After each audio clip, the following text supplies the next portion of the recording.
So now today I will try to talk about identification and estimation of diffuse pollutant loads in the watersheds on an example from one of the watersheds of the country, which is named as the Eastern Black Sea watershed of Turkey.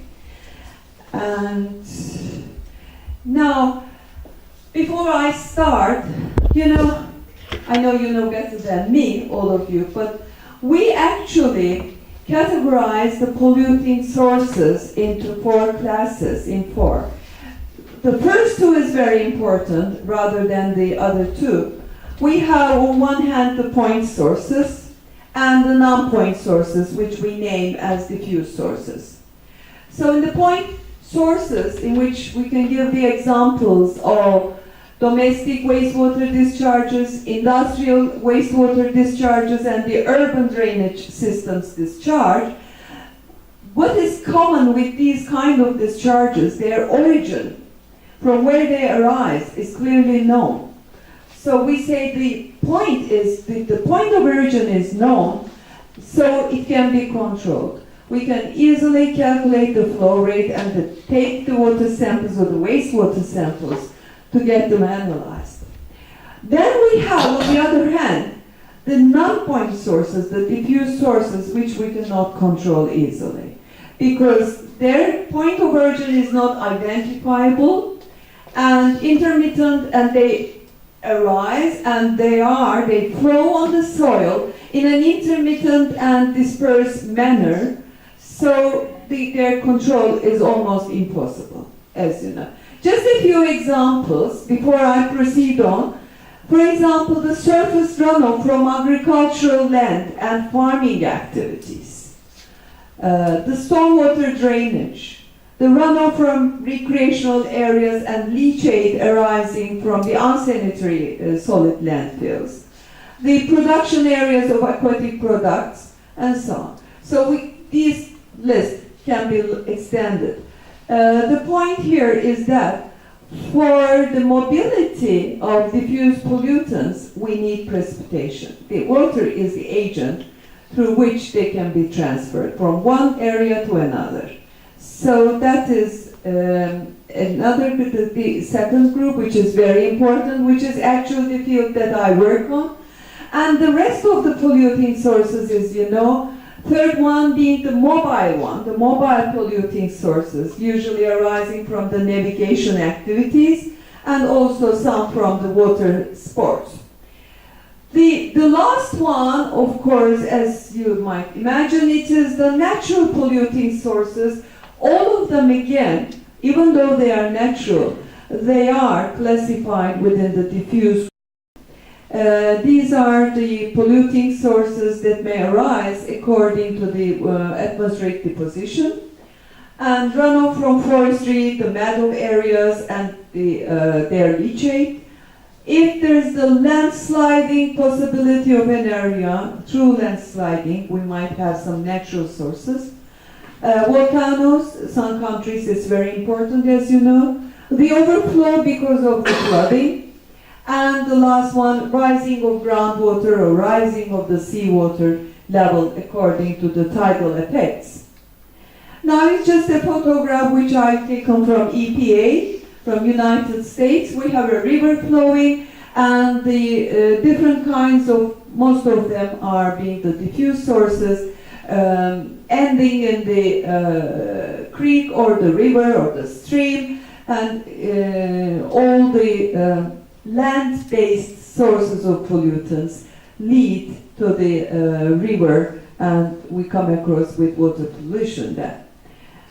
Now when we come to diffuse pollutants in a watershed, there are lots of ways of estimating the polluting loads, in the amounts, in the quantity.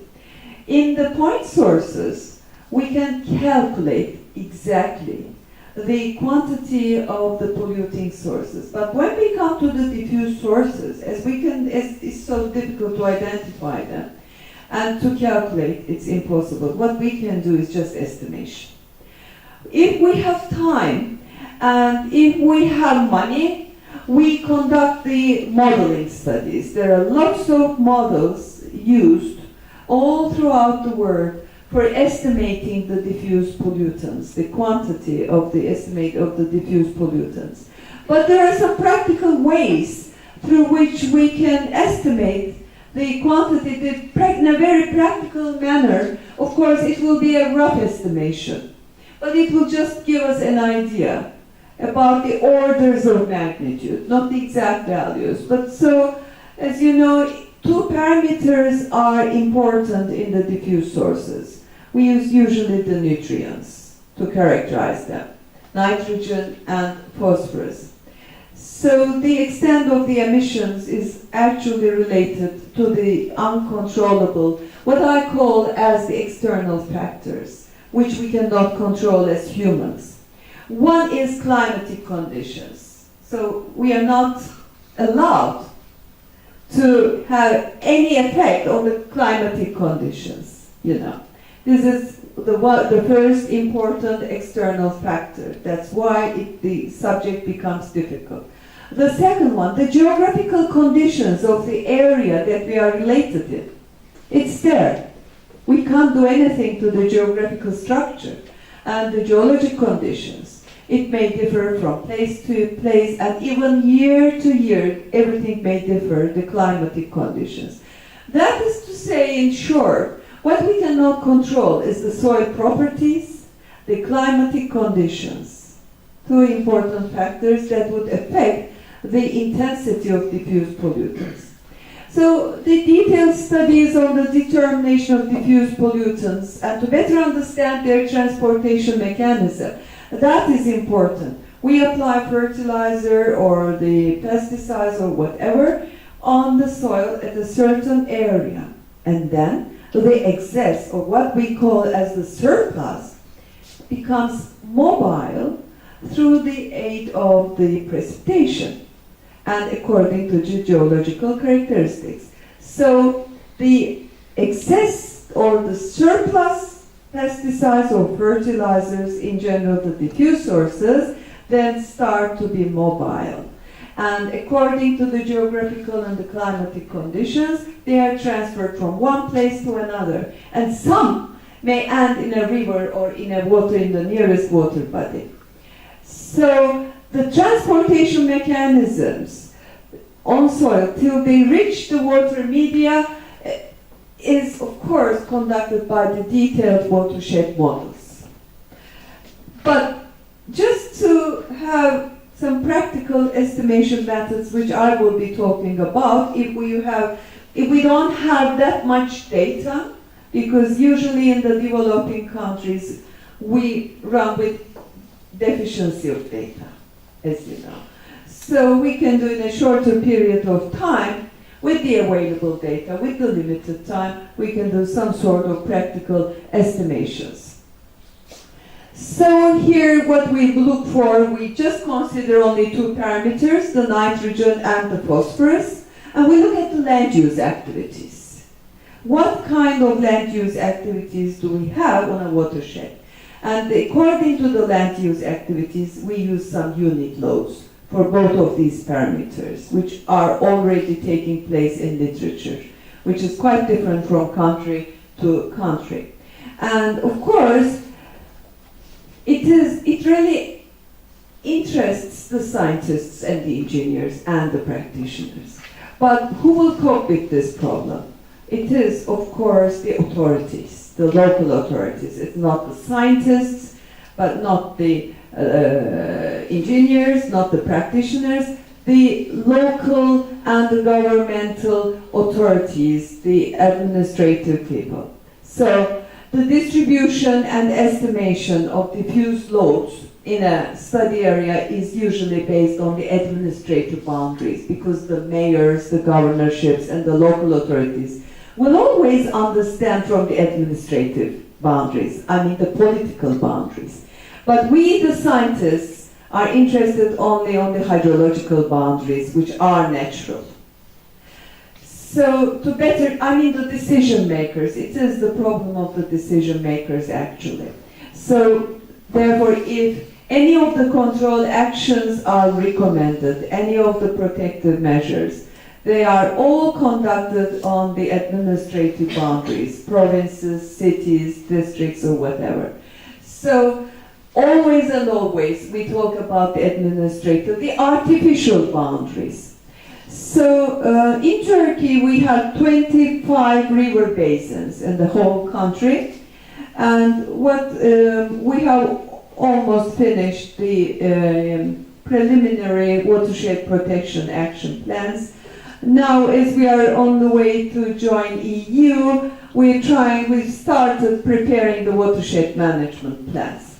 So here is the map of Turkey, as you know, and the 25 watersheds of the whole country. And as you know, we come from Istanbul to here. Ankara is here, the capital of the city is here. And today we will be interested in the Eastern Black Sea watershed. And when we zoom it, these are different provinces. In Turkey we have 81 provinces, 81 administrative units. Each have this.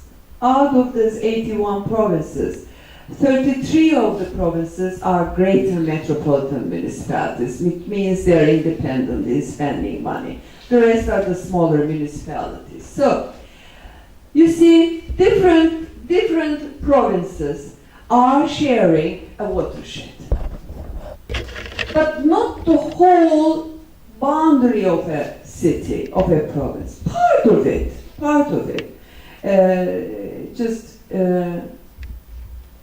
How many here? 1, 2, 3, 4, 5, 6, 7, 8, 9, 10.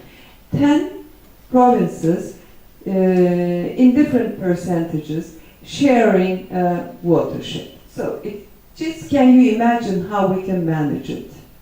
So it's a bit difficult. So the study area is around 2.5 million hectares with a population of different figures. You know, one characteristic property of the Eastern Black Sea, the population doesn't change. It's not like the Asian coast of Turkey where the population is doubled up every year. And when you go towards the eastern part of Turkey, there's no difference or even lessening in the population, which actually represents the country's average. And it is shared by 10 provinces, among which 5 of them have the shares of 15 to 20%. But some of them have smaller percentages, and when it is less than 5%, we really ignore these provinces. They're so small, and of course the main economic sector is agriculture, and of course continuing with fishery and the forestry activities. It is the typical Black Sea climate. We have the different agricultural activities. So that is the population distribution, because in the calculation of diffuse pollutants, the rural and the urban population is quite important. So the area allocated for the rural population and for the urban population is important during the estimation of the rural runoff and the urban runoff, which has different unit loads in terms of nitrogen, phosphorus. So the land use distribution. So whenever we work in a certain watershed, the first thing that we do, we start with the land use distribution. That is so interesting, this distribution. We have the majority, as it's the characteristics of the Black Sea region. We have 35% devoted to forests, and 20 to meadows and pasture, where we have the livestock breeding, and the non-agricultural land and the agricultural land. And that is the land use distribution according to the provinces, to the 10 provinces shared in the area. Because as I told you, the decision makers will understand only from the administrative units. So that is actually some unit loads appear in literature. We can easily find them if you are interested in the subject. For different land use activities, we have the different nitrogen and phosphorus loads, and the unit that we use in diffuse pollutants is kilograms per hectare per year, the annual unit loads. So these are the unit loads that are usually used in Greece as well, because there are some professors and some academic staff dealing with diffuse pollutants in Greece as well. As we share the same climatic conditions, we are allowed to use the same, like the Greece one, the forests, the Magdalene pasture, the urban area and rural area. That's why we need to know the area allocated for urban life and for the rural life, because we use different loadings for nitrogen and phosphorus during the calculation of the surface loads. So these are the units from different literature, for the estimated unit loads. Of course, the domestic wastewater is a point source. Here, domestic wastewater that is defined in grams per capita per day is for the use of the septic tanks, you know. If the area is not sewered, if it's unsewered, then there is no other possibility. We use septic tanks in the rural areas, and the effluent of the septic tanks are considered as diffuse source. That's why it appears here. So these are the ranges that I could find in the literature, in different literature, and the average values. That is for the agricultural areas, for nitrogen and phosphorus, in two different literature. The forest areas, the rural areas, the precipitation. Precipitation is, of course, not the polluting source, but it is the polluting agent that makes the diffuse sources mobile. And that's for the livestock breeding. Livestock breeding is very important for us. The animal manure.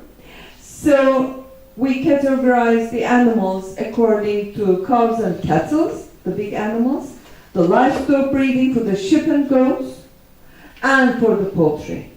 Because the nutrients, the nitrogen and phosphorus, depend on the weight of the animals.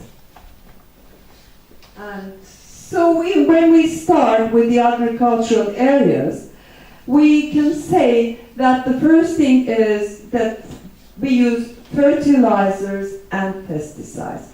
I'm leaving pesticides apart from my speech because it's something else. It relates to toxicity. Now, we really emphasize on fertilizers first. So for a very rough approximation, what we look for at the start is we actually look for all the districts that compose the provinces. We just get the actual sales values for the fertilizers. I mean the commercial fertilizers that are being used. From each district we collect the data, not the plant data, but the actual realized data of the fertilizers that are being sold in that certain district.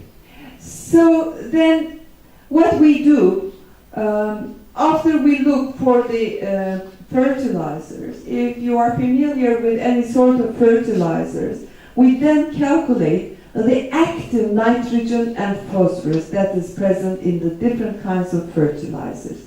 As you know, we have different kinds of fertilizers, each having different nitrogen and phosphorus content. So we look what we call as the active nitrogen and phosphorus applied. And then what we look for, we look to the losses of nitrogen and phosphorus. So as you know, why we apply fertilizers for increasing crop productivity, right? So what we call part of the fertilizers applied will be used up by the crops. So what we usually do in the very rough approximation, the crop uptake values, we don't look for the crops, for the crop pattern and nothing, because we don't have time for that. We just assume that the crop uptake values are 50% for nitrogen and 20% for phosphorus. These are the crop take values. And then we have the transportation mechanisms for the surplus. So, and then after the transportation mechanisms, some part of the nitrogen and phosphorus applied will end in the water body, in the receiving water, in the nearest water body, which we assume that the losses from the soil to the receiving water are 15% nitrogen that's being applied and 5% of the phosphorus. This is actually not 15%, just a typical value which are chosen. Usually varies between 10 to 30%. For the phosphorus, it varies between 0.5% up to 5% for the phosphorus applied. So the 35% of the nitrogen and 75% of the phosphorus fractions are considered to be lost through the transportation mechanisms, the reactions. So what are these mechanisms? The ammonia volatilization, the nitrification, denitrification, and phosphorus absorption on soil. Usually when we apply a model, all these transportation mechanisms are considered. So in order to run the models, we need some more data, so more input data to run with the models. So for this specific area, according to the provinces, based on the provinces, we have the list of the provinces, the unit loads, and then the losses to the soil, to the river and the streams. So then we come to the animals, to the livestock breeding. What is important here? The output of the livestock, of the animals, are used as natural fertilizers after they are being rested for a certain period of time. So what is important here? In order to calculate the amount of the animal manure, we need to know the number of the animals that are present in a certain watershed. And then we can correspondingly calculate the manure quantity and quantity, quality and quantity. So they are used. And what is important? The weight of the animals. The weight of the animals are equally important like the number of the animals. So what we do is just an assumption. We say that the cows and cattle are 500 kilograms each. If this study is not conducted in Turkey and if it's conducted in the United States, the United States people consider it as 650 kilograms, but not in Turkey.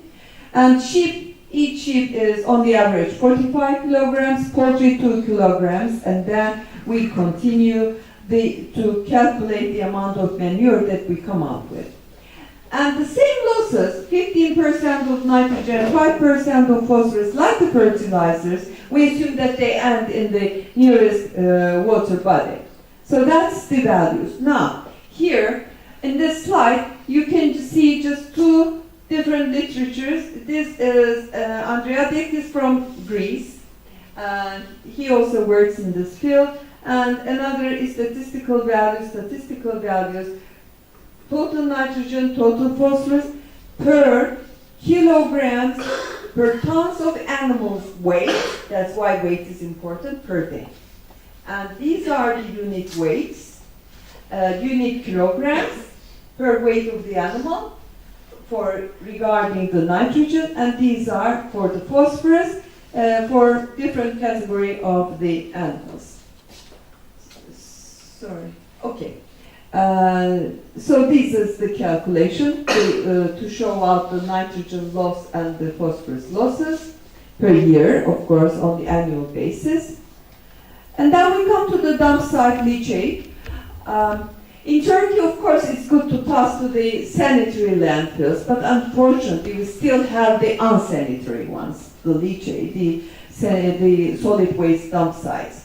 And of course, if we don't have a sanitary landfill, we come up with what is called as leachate, which is a very strong wastewater, and it may join to the groundwater, as you know. Therefore, it's considered as part of diffuse pollutants. So that's how we base it, how we calculate it. It depends. We have to start with the solid waste generation. So we need population values. So the capita based solid waste generation for this very specific watershed, the figure is not the same in Istanbul region, for example. it's 0.7 kilograms per capita per day. It differs. So it's assumed that solid waste generation will differ during winter time and the summer period. Because ash will arise from the heating practices in winter time, which will increase the waste generation during winter. And the winter values are then taken as 0.9 kilograms and in summer 0.5 kilograms. So then we need to know the age of the landfill. So the ones in our watershed had actually we had one dump site and it was in operation since 1990. And we looked to the other characteristics, and it might be so strange for you, but in the Black Sea region, what people do in the rural areas usually, in the rural areas, the kitchen wastes are buried. You know that? They are buried and they are utilized as fertilizer. And the solid waste usually generate from the heating in the form of ash.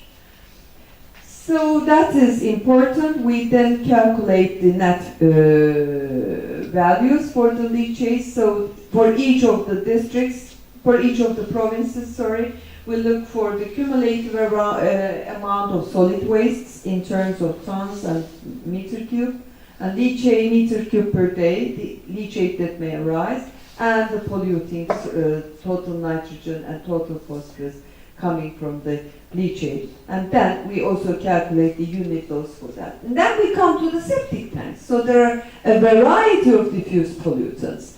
So septic tanks. In the septic tanks, what we consider is that, of course, usually the unsewered areas are the rural areas, not the urban ones.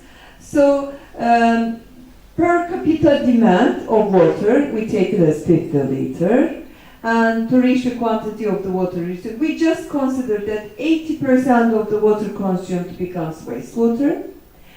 And the septic tank effluent is then calculated with the typical concentrations that take place in the handbook of Metcalfe and Eddy. With the total Caldan nitrogen, we consider the concentration of 60. We assume that total Caldan nitrogen is equal to total nitrogen, and total phosphorus of 10 milligrams is considered as septic tank effluent. So what is important here?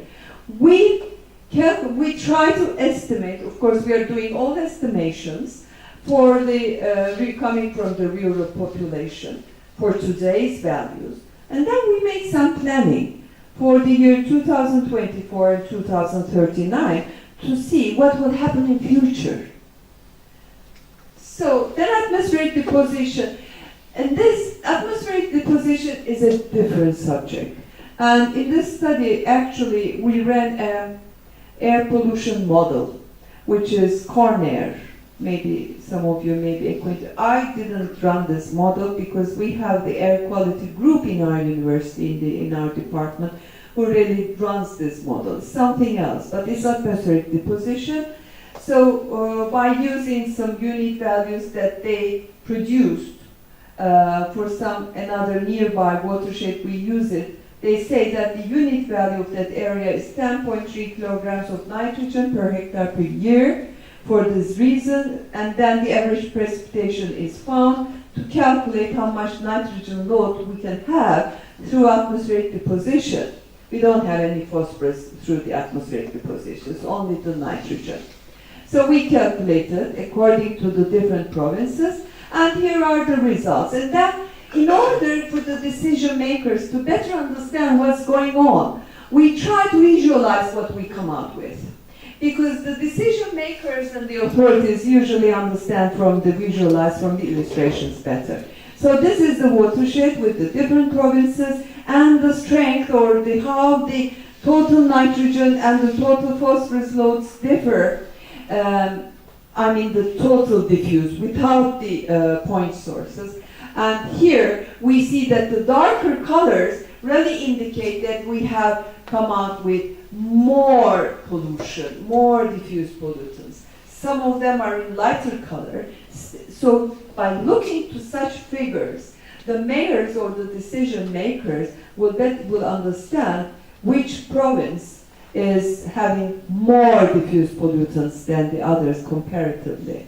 And usually when we show such figures to the mayors or to the related authorities, they say, no, in my province, we don't have such high loads. Please start from the beginning and tell me again how you calculate all these values. Okay? So it's a bit strange to convince people. So we make the control of diffuse pollutants for the future, and we have different plans for that. And usually it is very difficult to cope with diffuse pollutants. What we think that what we can do is just rehabilitating the dump sites, convert them to sanitary landfills to get rid of the leachate, to let the area sewered rather than leave it as unsewered. So these are some projections. And when we come to the agricultural activities and livestock breeding, what we say, by taking some protective actions, we can decrease the nutrient loads by 30% till year 2028 and 40% till 2039, based on international experience. Because in the international literature, we can see that for the forecastings, for example, in Netherlands, and in some, of course, Netherlands is well known for the livestock breeding activities, they say that 60% decrease they will have in the near future. But of course, it's not that much realistic for Turkey. So it's 30% assumed for 2028 and for 2039. But when you look to the decision makers, they say 100% reduction will appear, which is nonsense, as you know. So, and that is for 2039, how the values will decrease, and the real figures. So when we look to the reduction values, you can easily see. And the concluding remarks, what I say in the very, very rough manner, what we can do. Of course, it takes at least 1 year to do this rough calculation, to collect all these data, the number of animals, the rural land, the land use activities, and so on. What is here, what is important, we need to know the exact aerial values for different activities. That is important to come out with good results. And the population values and the unit loads for different activities. And for this, for the land use activities, we can use the modern technological tools, as you know, GIS and remote sensing, to get better results. So, of course, by the way, public awareness is very important on the subject of concern. So it's easier to cope with point sources, rather difficult with the diffuse sources. So these are some of my articles appearing on diffuse pollution. I have listed them all. And these are the two references that I mentioned to you in the presentation. Sorry. Okay, thanks for your attention.